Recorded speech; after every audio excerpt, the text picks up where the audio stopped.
and welcome to The Game Changers. I'm Sue Anstis, and this is the podcast where you'll hear from trailblazing women in sport who are knocking down barriers and challenging the status quo for women and girls everywhere. What can we learn from their journeys as we explore some of the key issues around equality in sport and beyond? I'd like to start with a big thank you to our partners Sport England, who support the Game Changers podcast through a National Lottery Award. This episode is a slightly different format as we're talking to a panel of Game Changers about a specific topic, and in this case it's women's coaching. Just 10% of accredited coaches at the Summer and Winter Olympics over the past decade have been female, and we rarely see women in high-profile coaching roles in our biggest sports. This conversation explores why this is and what needs to change. My guests for this webinar are Kelly Lindsey, Sporting Director at Lewes FC, a former head coach of the Afghanistan women's national team and the Moroccan women's national team. Giselle Mather, Director of Rugby at Ealing Trailfinders and a former Director of Rugby at Wasps Women, who was also the first female Level 4 rugby coach in Britain.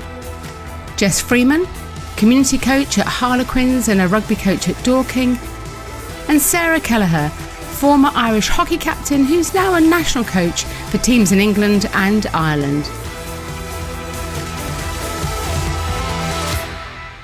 I started off by asking Kelly to talk us through her coaching career. Yeah, I feel very fortunate. I mean, I grew up in a place where I had lots of opportunity, and hence because of that, I started coaching at 13 years old. And of course, not at a professional level, but I think that really helps to start build that confidence, and you volunteer and you're out on the pitch and you're around parents and players and you're learning the ecosystem. So through my whole playing career, I coached at high school level, at club level, and different camps and clinics. And so as I was transitioning out of being a professional athlete and knowing my career was coming to an end because I had many, many injuries, so I was sort of already planning for the future, I started looking for my first sort of professional coaching job, if you will. And I'll say that transition period is really difficult for players as they go. And probably the best advice I got at that time was a previous coach of mine said, play until you absolutely can't play anymore, and then transition into being a coach. And I think that really helped me because it is two different lifestyles and two different roles.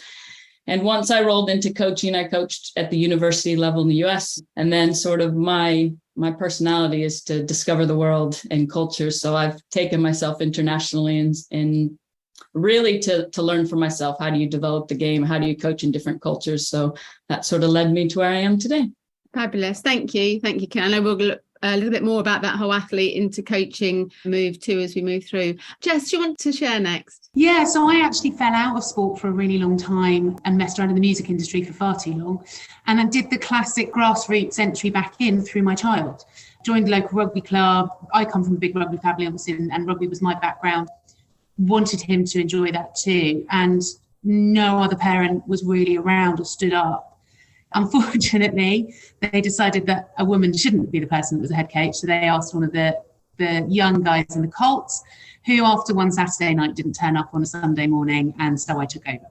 And that, the classic, parent steps in. But then really was inspired, really enjoyed just watching these little kids get so much out of the sport and what you can deliver. So I decided to take my coaching a bit more seriously, take it a bit further. Was inspired by Giselle, who we'll find out later, but managed to get my coaching qualifications up to a level 2. And that's when I applied to come and join Harlequins and join their community side of things so that actually I could go and be one of their only female coaches at the time. We do still have a few more, but we make sure that we can go out to that community and at that grassroots level and make sure that there is a female coach on that visibility and on that stage. Then from there, I've got very heavily involved at Dorking Rugby Club, where they asked me if I wanted to then go to the next level of coaching, where I've become the assistant head coach for the women's team as we've gone into the national leagues. And then also they asked me to pull my boots back on, which has been fun and interesting. Thank you so much. Are they voluntary roles that you're doing there, Jess? So for Dorking, it's completely voluntary, although there is some elements of paid when I get to the senior squad. We are very, very lucky. We have one director of rugby who sees men and women as parity. So we are treated the same and we have the same access in that role. And I am paid at Harlequins to coach across the community. Excellent. Thank you. Thank you. Sarah? Yeah, I suppose my starting point for coaching was through my playing days. I think I had some great experiences of coaching, particularly in the school years, some of the teachers who really, really supported me to grow. And I really found my confidence and grew as a person and found my voice. And I just realized sport really helped me in that way. But I also had some really negative experience of coaching. And I became really fascinated by how do you create an environment where people can really flourish and be themselves and perform to their best. And actually, I moved to the UK and started playing with a really top side here. And I think the coach's role was often as a facilitator as well. And when you get a group of people who are really empowered to be themselves and own the game, I think it was really fascinating. And I went into talent development and worked in the England pathway for 10 years and lead coach of the under-18s. And just to work with players and see them grow as people and players, whether they went on to be GB internationals or not, there's a thrill to it. And now obviously I'm working with the Irish team, and it's great to go full circle back home to Ireland to coach, having played for Ireland previously as well. So it's definitely addictive, you can't stay away from it. I love that. Thank you. Thanks, Sarah. And Giselle, in terms of your background? So I started off as PE teacher. That was the way I was in and taught for 14 years alongside my playing career. And when I finished playing to have my family, I really still wanted to be involved in sport, similar to Sarah in having an absolute fascination for how people do things and performance and what makes one person do one thing and one person do another, and how the teams bond and why do some groups go really well. All of that stuff just absolutely fascinates me, still does. And so I literally transitioned into coaching whilst I was having my family, which was quite interesting at certain times. The little ones on the pitch and doing various bits and bobs as you juggle life to make that happen. And then got opportunities in the women's game quite quickly, coached Wasps, which I ended up in a situation where you're coaching your peers. And that's actually one of the hardest things to do. Well, at the time, I didn't realize it, straight off how actually difficult that is. But if you go through that, and a lot of coaches, I think, particularly in the women's game, start with that. And it is a really tough thing to do.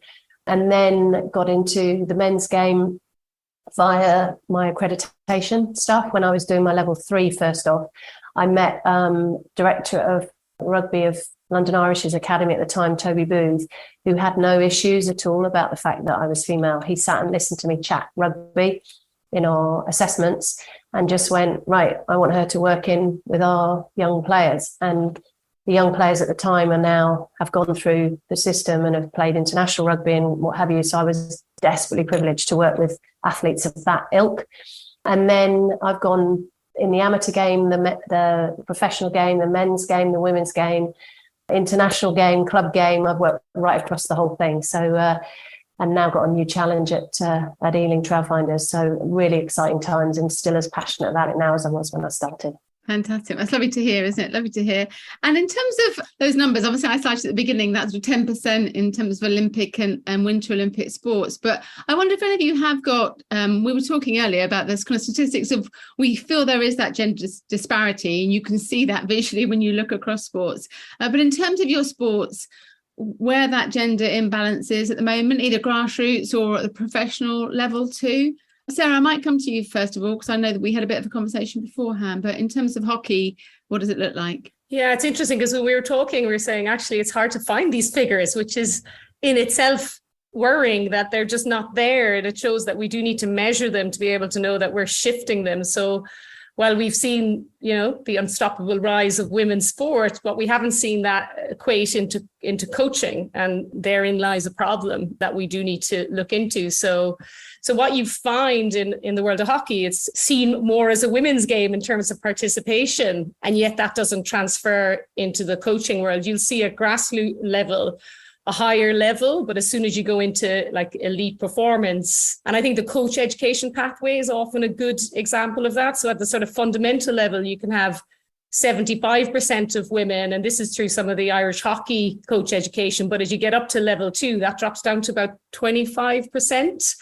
Coaches are dropping out as it's going through that elite level. So there was an interesting piece of research looking at the top hockey teams, premier club teams, and there's 132 clubs across the top 6 nations. So that's 132 lead coaches. And at the time it was looked at, there was 10 women head coaches, and only one of those was a head coach of a men's side. So don't know what the stats for that are this season, but they're always in flux. So I think that's it's an interesting picture. And, when I talk to organizations about, we need to measure these things to make sure that we can then change the dial. I think that's an important piece for us to now start really looking at through the process. Definitely interested to hear in other sports. Yeah, and interesting. We're going to come in a minute to talk about the reasons why, without preempting later conversation. But often it's because women haven't been seen to play in those sports. But that isn't the case in hockey. The women have been playing, so it isn't as if they haven't had experience of the game in order to coach, which it might be historically for rugby and football and cricket and so on. Kelly. Yeah, I find, obviously, because I've sort of worked around the world, I have a lot of different perspective on it. But when it comes to actual statistics, I think it's really difficult to find them, and like accurate ones that are up to date. Often you find them 3 to 5 years back. But in the US college system, there's the Tucker Center out of the University of Minnesota, and they've been doing this report. And I only bring that up because when I first got into coaching back in, 2000, they were reporting like 9 or 10% of women were college coaches. But if you go back to 1972, there were 90% of women in coaching, leading college teams. So it went from 90%, it went to 10%, and now they're back up to about 40 to 47%.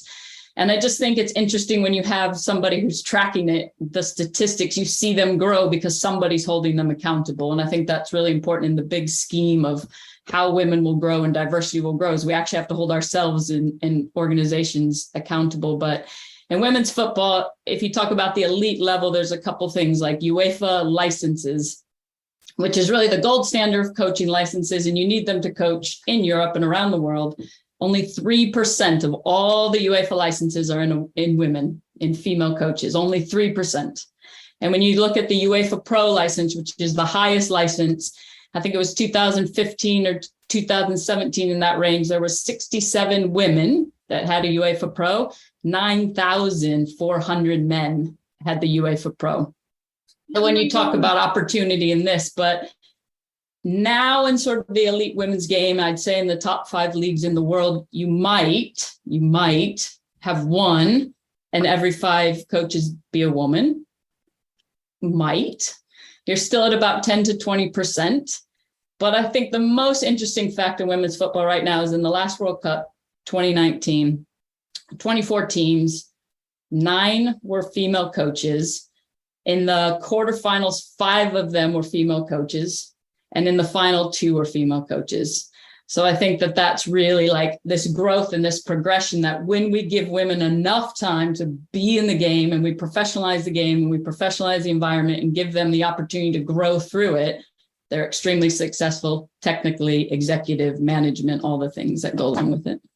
That's extraordinary, isn't it? And I think that is so important, isn't it? As we see that success, when I think of Serena, Wiegman this summer, but almost celebrating that success that we're going to come on to talk about role models in a moment. I don't know, Jess, Giselle, whether you've got thoughts in terms of, and I don't want specific numbers and statistics, but how much it is measured within rugby. And again, a bit of it's the anecdotal, isn't it? Look across the teams that are playing at the World Cup at the moment, etc. But grassroots, I'm interested too. It is interesting. And I think it'd be really important that message of saying we need to actually measure this now, because I think the rise of women's rugby and where it's going is huge. And the number of teams, girls teams and women's teams, certainly across the leagues that I'm playing at, is growing enormously. I coach in a club where we have about 5 male coaches, and now we have about 5 female coaches. The players that I have, a lot of them are now going through their coaching qualifications. They've had kids, they've returned to the sport, their kids are now 5, 6, 7, and they're saying, well, actually, I can do this too. And so we are seeing more of our players that have then seen that visibility come through. And I'd love to see where that goes in sort of 10 years' time, because I just think it will hopefully, and this whole year in this Women of Sport in this year, but certainly within rugby and the Rugby World Cup, I'm hoping that actually we'll see from now. Thank you. Giselle, what are your thoughts on that in terms of the visibility, really? I think from my perspective, just speaking from my own personal experience, I qualified for my level 4 in 2008. And the next female that qualified for the level 4 was 2018. And that was Jo Yap. So there was a 10-year gap, which is ridiculous. But what's happened now, because of the explosion of women's sport and what have you, the RFU made an executive decision that they needed to support females to that level. So now we have several more, still not anywhere near enough, but definitely several more because of a targeted approach. And the World Cup as whole from World Rugby put an intern female coach in with every single side, which I think from a theoretical point of view was a good idea. But from a practical point of view, you've got completely different experiences from those coaches. So, for example, Whitney Hansen with the Black Ferns, she has actually now become the forwards coach and is in control of what's going on from there. So she's had a fabulous experience from it. But other females that have gone out there are not really sure what their role is, have been sort of not marginalised, but it's been very, very difficult for them to contribute to the team, and have been going out with a title of intern coach means that straight away you're making life quite difficult for them, because you're almost saying, well, what's your experience compared to the male coaches that you're working with? So I think there's lots for us to look at and learn from there. The idea is great, but the practicalities of it has got to be, I think, really thought through to make it a real positive experience for people. There's only one female head coach out in the World Cup, Leslie McKenzie with Japan. In the Premier 15s now, there are head female coaches and more happening all the time, and that is fantastic. But as the product grows, and it is a sensational product now, more male coaches want to be involved, which is an interesting dynamic that's coming along, because initially it wasn't something that perhaps male coaches thought they wanted to be involved in. Now they really want to be involved in it. So how that will develop will be very, very interesting. Yeah, thank you. And that's exactly to Kelly's point about what happened with NCAA and the male coaches coming across into female sport when there was funding and money available and it became more profession. Obviously, that 90% of women coaching women's team shifted, as we saw there too. So yeah, it is interesting to see that change there. I guess a big question really, but why do you think it matters? Why does it matter that we need more women in coaching? That's a bit of a broad, profound question, but in terms of women's sports specifically, also, why do you think it matters that we have more female coaches? For me, I think it's to show that women can be women in sports. People don't realize how much they judge a female because she doesn't act like a male on the sideline, or maybe she does act like a male and then she gets judged for that. There's a lot of judgment in sport. Male managers get judged, female managers get judged. But I think what's so important, if we want diversity, we have to allow people to be their authentic self on the sideline, whatever that is, the way they dress, the way they handle themselves, the way they talk to their players, the referees, all those things. And I often see young female coaches, whether it's age or experience, they struggle this identity crisis of what does it mean to be a manager or a head coach as a female, because they've never seen it. So one thing I've sort of noticed in my own travels of the world of, things I never intended for this to happen, but what I've learned by traveling the world and sort of being my authentic self is how many people say, what? Just in society, you're a woman, you travel the world alone, you don't have a man, you don't have a partner, you do this alone and you do whatever you want. There's so many societies out there that just think that's crazy. So even though it's not on the football pitch, it's not in the boardroom, it's just walking along the streets. Like, these are the societal things that have to change by allowing women to be their authentic and unique selves. And when you get to see that on the sideline, in the locker room, in the boardroom, we stop judging women to be this industry like monkey of a man, like the mirror image of a man. And we have to start seeing women in this place to understand what a female leader in sport looks like. And I think that's one of the most difficult things for women, is we get judged because we don't act and talk the same way as our male counterparts, but it doesn't mean we don't have the same or better technical expertise, the same or better communication and dialogue. We're just different, and we should be allowed to be different and stop being judged for not being a man and not acting like a man on the sideline. Sarah, what do you think? I guess you were kind of working across a number of sports in terms of involvement with the Sport England task force. Is that something that you've seen and witnessed? Yeah, and I think what Catley's talking to there, I think, is one of the biggest issues. That sort of coaching is a male default, and all of that goes with it. So I think absolutely, there's so much to be said for being able to be yourself and actually champion women, to create role models for others. So I think it really matters that women can lead the world in a really positive way, and we can lead the world on the pitch and off the pitch in a better way. I think if I came down to fundamentally why it matters, because it's the right thing to do. It's justice. It's this is about fairness. And we should work toward a fairer world. It isn't about equality. It's much more about giving people opportunities to go after what they want in life, every single person. So there's a whole shift in cultural society that we can do through who's walking the sidelines and coaching. And I think often that higher purpose is often embedded into why we coach. We want to make a difference at that level. And so with Sport England, we've created a women in coaching task force, and we've brought women from across and male allies from across all different sports to come together to say, how could we create a movement to shift the dial on women and coaching? And really, it's about understanding the problems at a deeper level, because people often understand the issues and they'll say, it's because women aren't confident. They have too many family commitments. They opt out. And I could go on. I probably could do the whole thing about all the reasons. I've had, you hear them every day. And actually, what are the underlying issues that we need people to understand at a deeper level? And that's where we need to have that system change happening. And too much of it is about, let's try and, fix the women. They're lacking something. Whereas actually we need to really fix the system. But we need to do it by shining a light on what's working, because things are happening. Things are positive.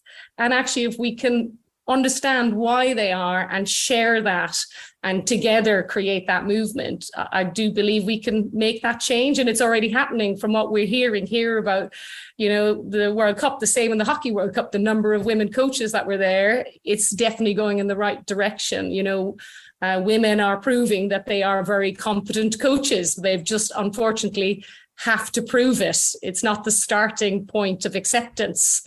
And that's one of the other big issues, that proving of it can be wearing. And that's where some women eventually drop out, because they have to prove themselves every other day. And you're scrutinized, and people have references like death by 1,000 cuts. So people don't choose to opt out. They're forced to. And so we need to understand those issues at a deeper level. And I think that's what we're looking to do, is to help organizations and coaches themselves to understand they're part of a system that we need to change. And it's not your issue as a coach, it's a wider issue. Jess, did you want to jump in there? Yeah, I think when I started coaching, I didn't do it for a feminist reason or to put myself out there as a woman. I did it because my kids needed a coach, and that was it. But I did really start to realise the importance of that visibility and being out there. And we were talking earlier, I've just done a 2-day coaching camp at the Stoop in Twickenham for Quins. We've had a whole bunch of kids running around the pitch, boys, girls, everyone from aged 5 to 15, who knew nothing now than they had a bunch of coaches from Quins. It just so happens that one of them happened to be female that day. And they've all gone home and they've just talked about their coaches, and a woman is just part of that conversation.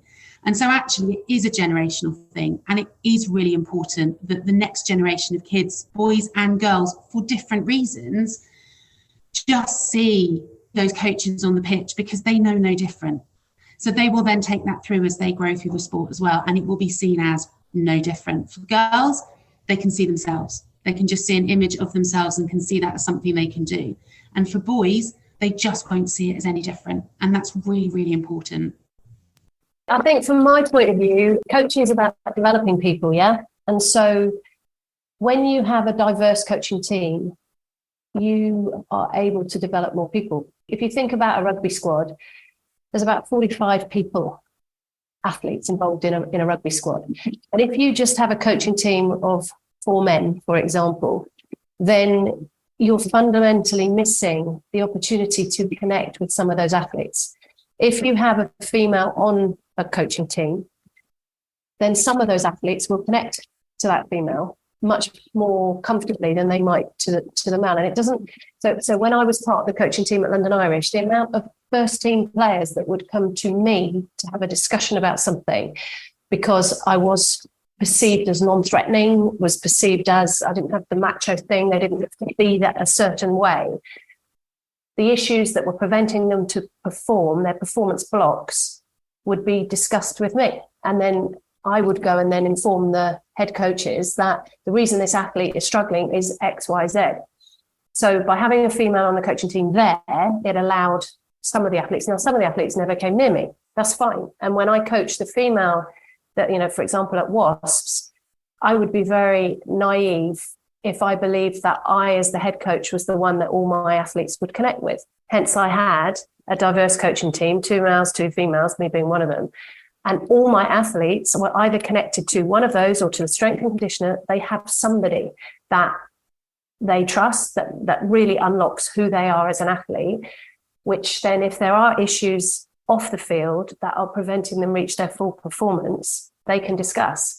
Now, that diversity doesn't just have to be on gender, it's everywhere. The more diverse you can have of your management or coaching team or whatever team it is, you get diversity of connection, you get diversity of thought, you get diversity of different ways to sell your product to the athletes. And some athletes, you know, don't necessarily understand a game plan that's put out to them in a certain way. They need it in a different way. The more diverse the people in front of the athlete team, the more successful your team will be. And that is one of the major reasons that I believe that females are so desperately underrepresented in coaching teams. And we're not connecting with all the athletes in front of us. It's interesting, isn't it, when you came in with your level 4, Giselle, into that pathway of the academy, and obviously we need coaches coaching our young players too. Do you feel there is across coaching a bit of an assumption that it's women that will coach the younger athletes, and as it moves up and it progresses and it's about performance elite athletes, that's not the place for women? Is that something that you've seen at all?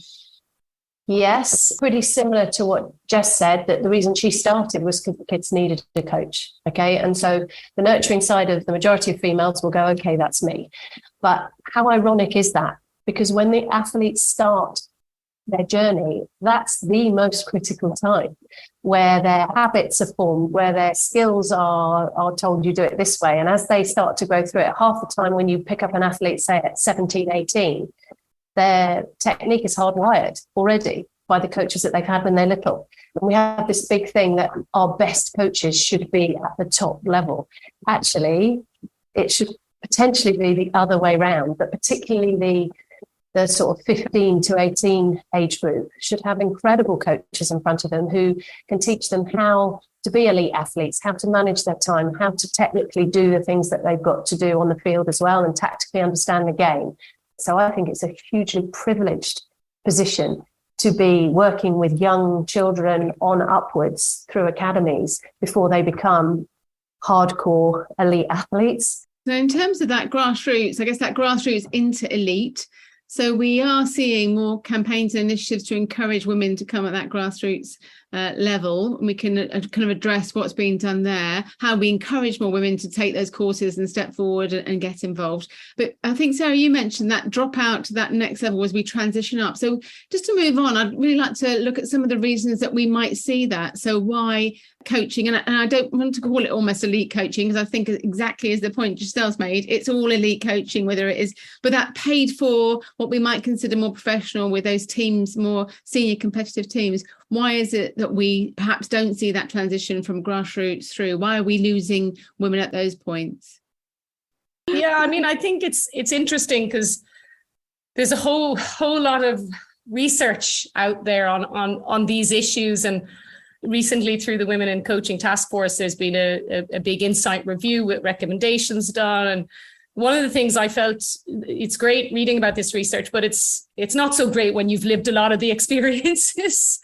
You're like, okay, I recognize that. But I think that the more it gets into high performance, the more male dominated default coaching, what an ideal coach looks like, because now we're moving from nurturing into, strong leadership, and actually these are the sort of cutting edge, technical, tactical, and it's owned in that sort of male default. And yes, that's changing, but it's there in that sort of underlying bias. So you don't sort of fit the bill from that perspective. And I think that fundamental piece is absolutely one of those big blockers within that. So you'll find as, women look to go forward, they don't have the same role models to sort of show them the way. So, if I can't see it, I can't believe it. So, and also the networks, people talk about it like it's a labyrinth of, subtle biases that you don't notice, but they all add up.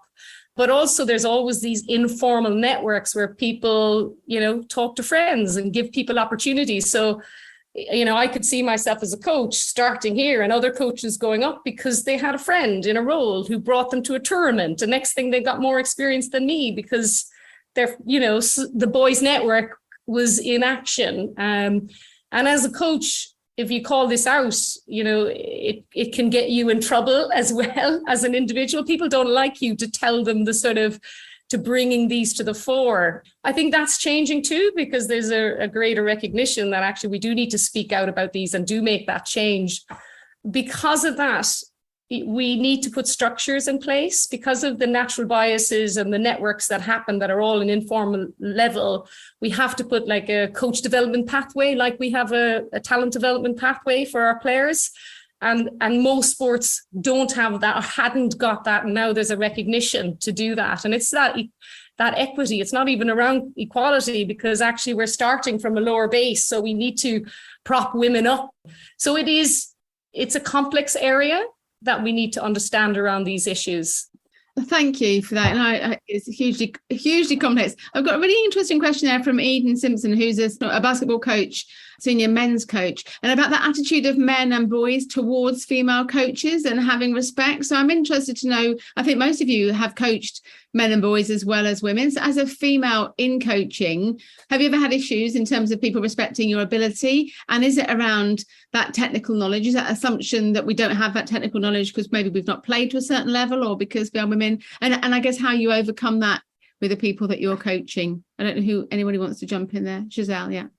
I think from that point of view, and this might sound quite basic, but the first 10 minutes of your session in front of those athletes is so important. All athletes in my mind really want is a session that is progressive, that they're going to improve in and develop as individuals, that makes sense as they're doing it, that it's all connected and makes sense, that they enjoy and that they work hard in. Now, the athletes themselves, if they're receiving that, I don't think they really are that bothered that it's a male or female voice that they're hearing, provided you are doing those things and that they are getting from that session what they're after. And I just think that alongside some of the things that Sarah said, you have, at this stage of the women coaching development, you end up having to be better than your male counterparts to maintain the jobs that the opportunities are there or to get those jobs. And there's a lot of pressure with that. That's hard to continually have to be better, to have to say, people go, actually, yeah, that coach is really good, but you can't, initially, you almost can't have an off day. And that's where I think support systems need to be in place for female coaches. And that will change. And people, are acceptant now, I think, more, because I've been coaching for so long, and I'm sure that Kelly feels the same because she's been doing the same. I don't have that judgment anymore because the reputation is, for we both coaching from 2000, you're okay with that, but I definitely had that as I developed. But those first 10 minutes in front of any athletes, once you show them that you are planned, progressive, your session's progressive, that they're going to get out of it what they want, it carries on. Everything's fine. It's that perception that there's going to be an issue. Just out there, do your thing for the first 10 minutes. And lads have not ever had an issue with it because they've got out of the session what they want. What has your experience been in that space, Kelly? Yeah, I agree with Giselle. If you approach it as a professional and you have it organized and everything, people are on board. I think there's a few factors that come into this. There's obviously a natural bias that comes from living in life and growing up wherever you've grown up. And I think so much of ensuring women can actually integrate into a professional ecosystem of coaching and having that is the people around them. So it's the whole staff, it's everyone you put together. So the leaders of the organization, you have to put the puzzle pieces together with the people who will respect each other and create that environment. So the players see nothing but that's a coaching staff. They're united, they're together, they get it, they're working as a unit. We trust them all. And that's coaching staff, that's performance staff, that's everyone around it. So a lot of it comes from the organization, the environment, you yourself having the confidence to come in. And what often happens in women's sports, and as females transition to coaching, they're young. And people don't recognize this. We're taking young women who have just finished their careers, we're putting them in high intense environments because look, tick the box, we put a woman there, it's great. You're setting her up for failure, and we need to recognize what's her age, what's her experience, and make sure we're supporting her journey. And the last thing, and I think it's, a key to all teams, is you have to win the locker room. The players have to know that you are there for their journey.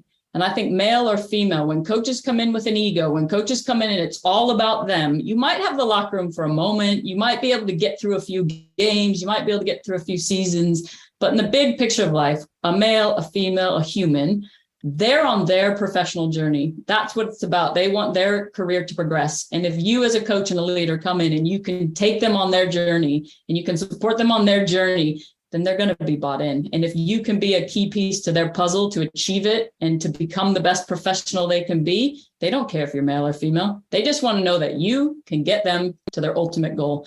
And regardless of your gender, they'll buy into that in the long run.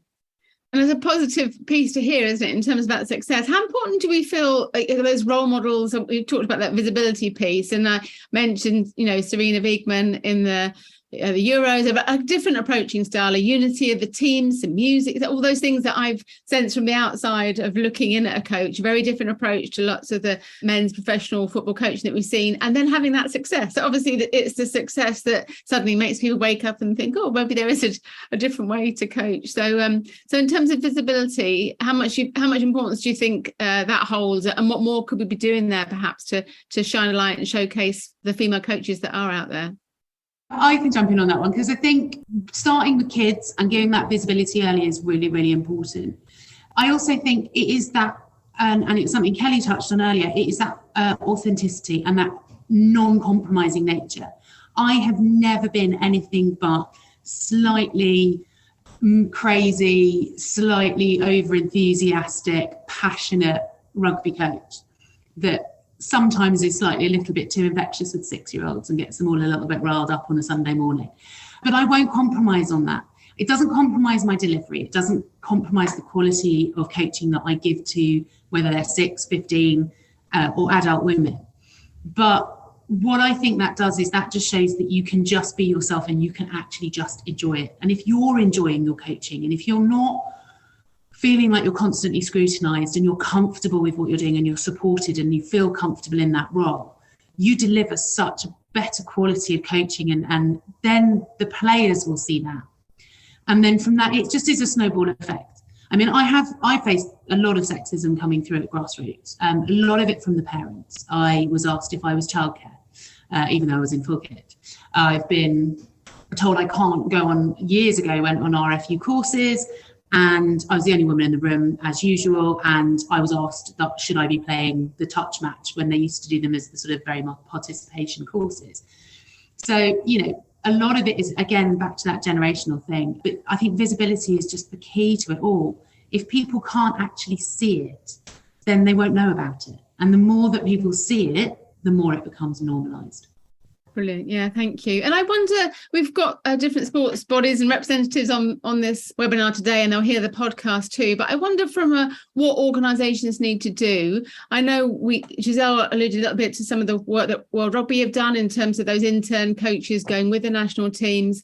Is it around quotas? Is it around female-only courses? Are there anything, and again, I realise it's not one answer, but in terms of your thoughts of what you've seen that has worked or we could be doing more of, is there anything you would share that you think more organisations could be doing, both to encourage women to come in the first place, which is one of Chris Spedding's questions on the Q&A. What more can we do to be encouraging more women to come on, and then maintaining and increasing that in the future?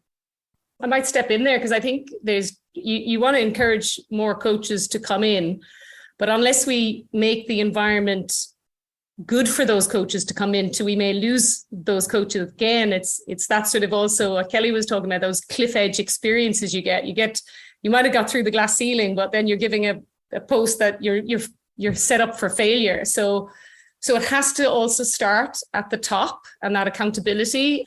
So working actually with UK Sport as well, and some of the research they've done at a board level, I think is really important. The more leadership we have that holds then accountability to creating that change is really important.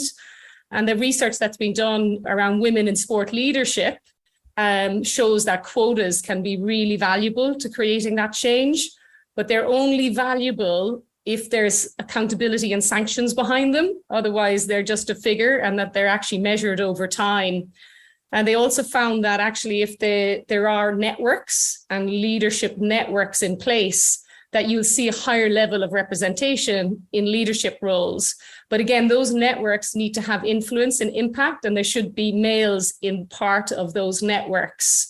And if those networks exist without impact and influence, you don't see the shift in representation happening at a board level.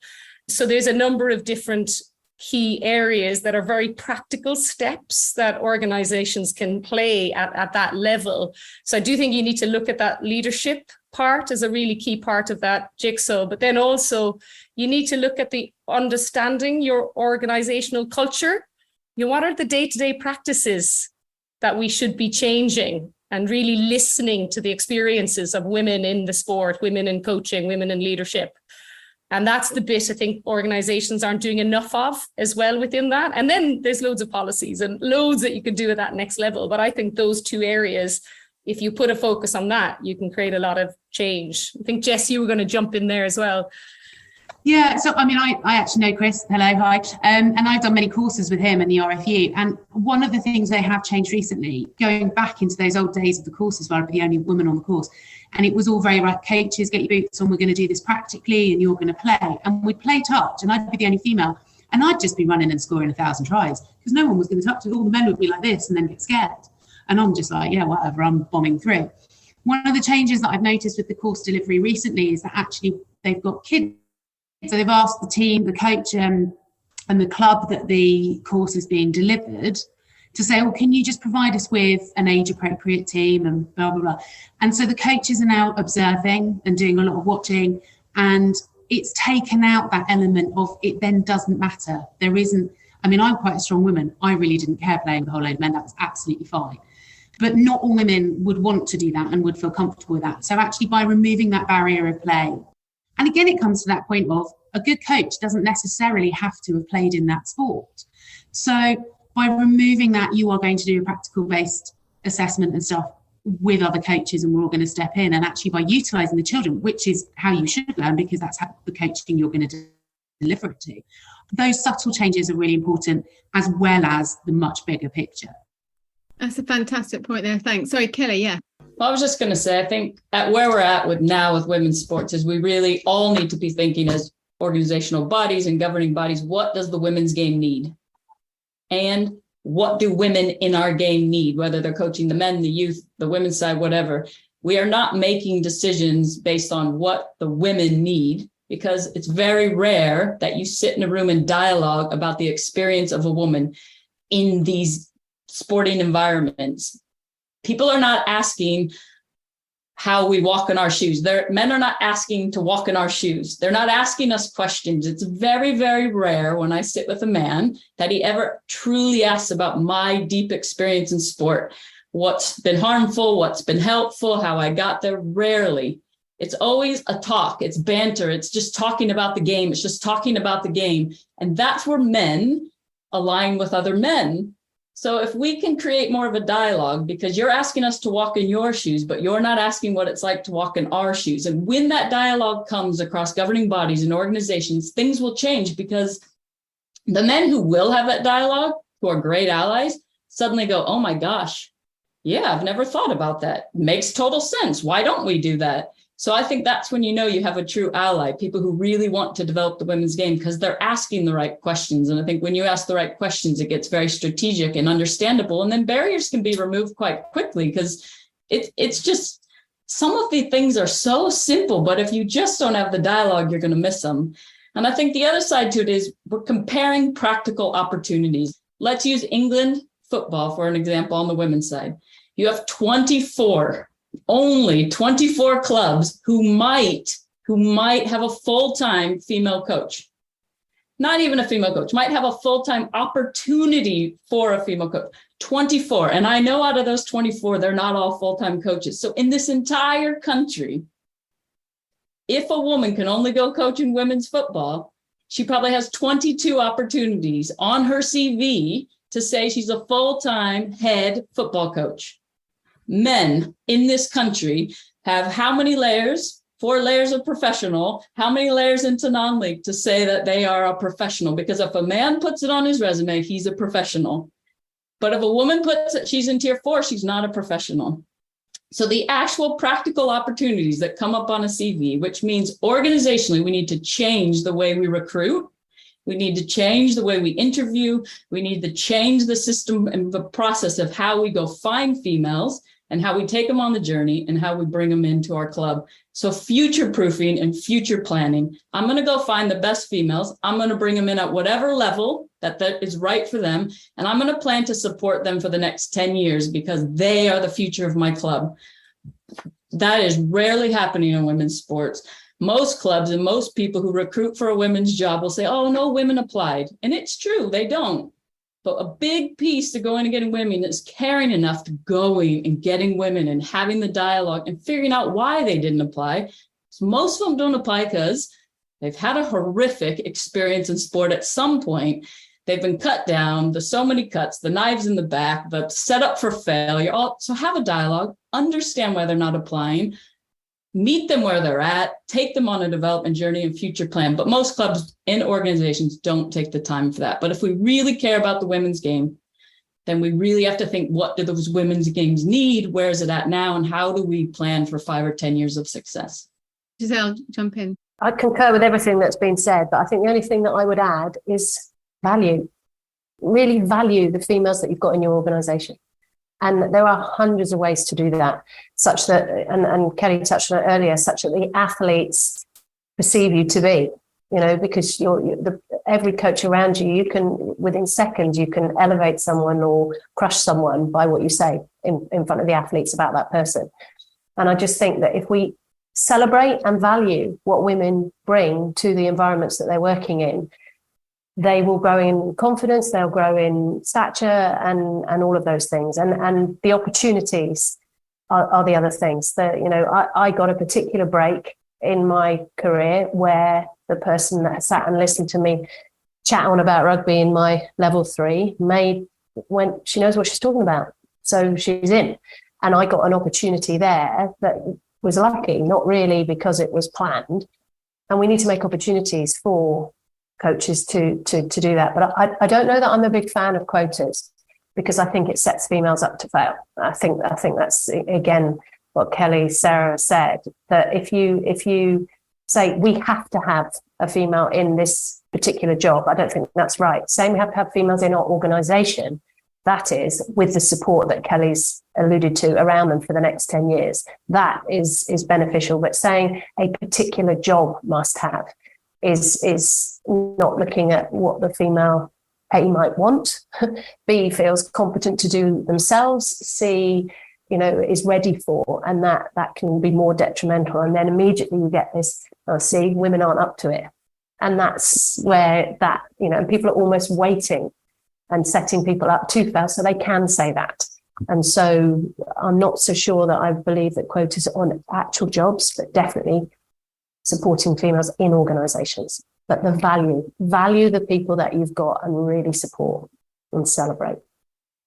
Thank you. And Kelly's point made me think, I remember speaking to AP and Alliance Premier 15's head of rugby, actually, of our whole club, when they'd appointed again another man to run the team, and he pushed back and said it isn't enough, exactly that, to say we've got no women applying. Why have we got no women applying, and what do we need to do differently? And that was really refreshing to hear somebody, it wasn't just the complaining that there are no women out there, where there clearly are women out there, but why are they not putting themselves forward, and what needs to change there? I think that's something that we as females have to take responsibility for, because we have a thing of saying, well, the job description says this and I haven't done this and this, so I'm not going to apply for it. Whereas our male counterparts go, well, there's 4 or 5 things on there I've never done, but hey, I'll be fine.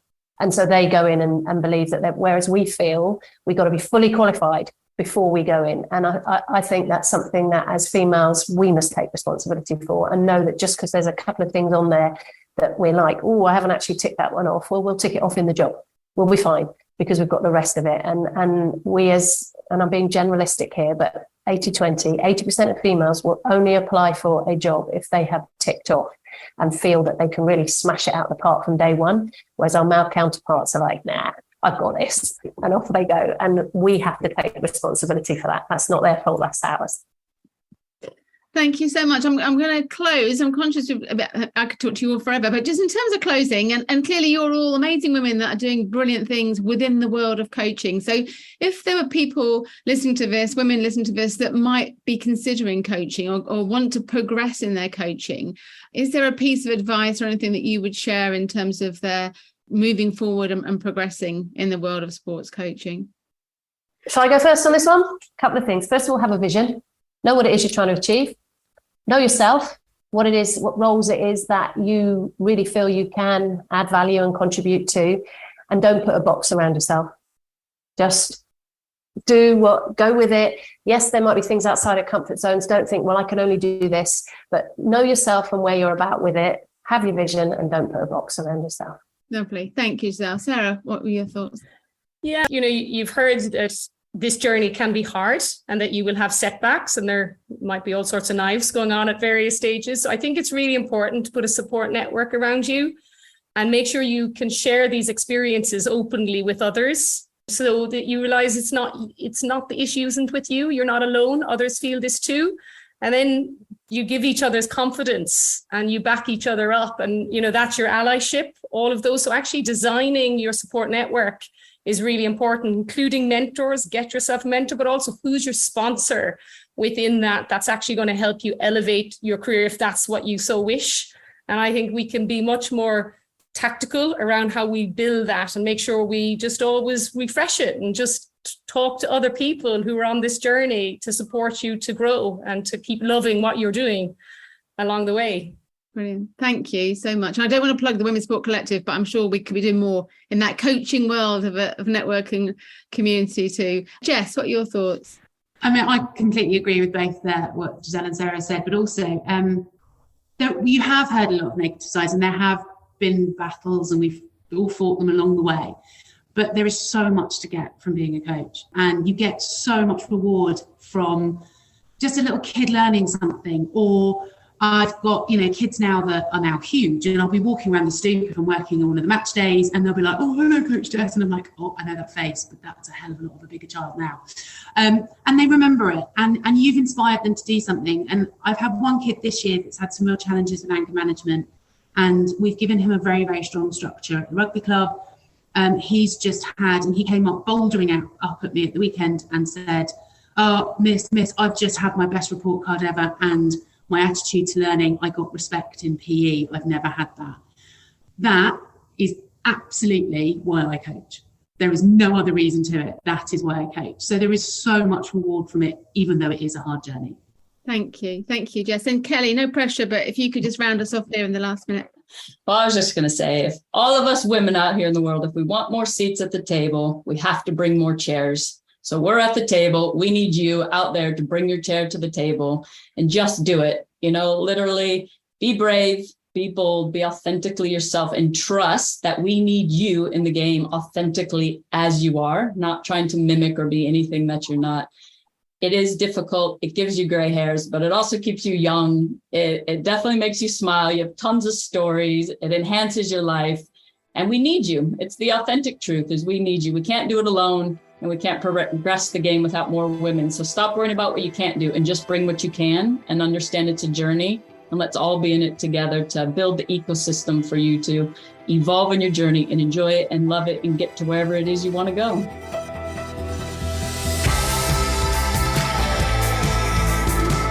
A huge thank you to Kelly, Sarah, Jess and Giselle for taking the time to share such fascinating insights. If you enjoyed the format of that podcast, we do have previous panel discussions in Series 12, where we consider the clothes women wear for sport and racial equality in sport. If you'd like to hear more from female coaches, I've been privileged to speak to many for this podcast, including Hope Powell, Emma Hayes, Karen Finley, Shelley Kerr, Casey Stoney, Emma Mitchell, Anita Asante and Rachel Yankee. Head over to fearlesswomen.co.uk to find all previous episodes. As well as listening to all the podcasts on the website, you can also find out more about the Women's Sport Collective, a free, inclusive community for all women working in sport. You can sign up for the Fearless Women newsletter, which highlights the developments in global women's sport, and there's more about my book, Game On, The Unstoppable Rise of Women's Sport. Thanks again to Sport England for backing the Game Changers with the National Lottery Award, and to Sam Walker at What Goes On Media, who does such a great job as our executive producer. Thank you also to my brilliant colleague at Fearless Women, Kate Hannon. The Game Changers is free to listen to, and you can find it on all podcast platforms. Do follow us or subscribe to make sure you don't miss out on future episodes. And if you have a moment to leave a rating or a review, it would be fantastic, as it really does enable us to reach new audiences. Do come and say hello on social media, where you'll find me on LinkedIn, Twitter and Instagram at Sue Anstis. The Game Changers. Fearless Women in Sport.